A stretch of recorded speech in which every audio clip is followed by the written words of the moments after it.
رنگونه مې راټول کړل ستا د یو تصویر لپاره. تصویر دې دومره ګران دی چې رنگونه ورته جاړي.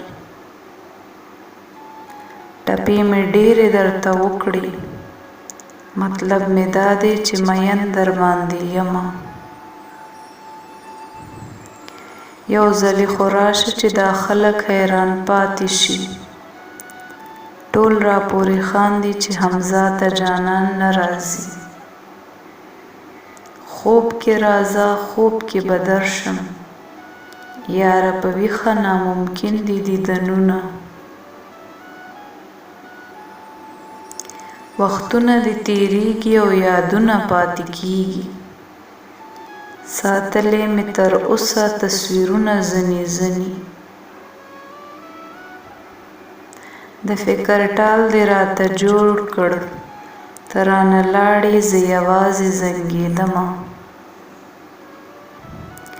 اوښکې به دې لاړې شي د غټو غټو سترګو نه، کله چې زه نه یم او تصویر مې چېرته وګورې. ته څه وایې چې دا سړی له کلي نه بهر کړه، په ده خو زه د خپل زړګي ودان ساتمه پیره.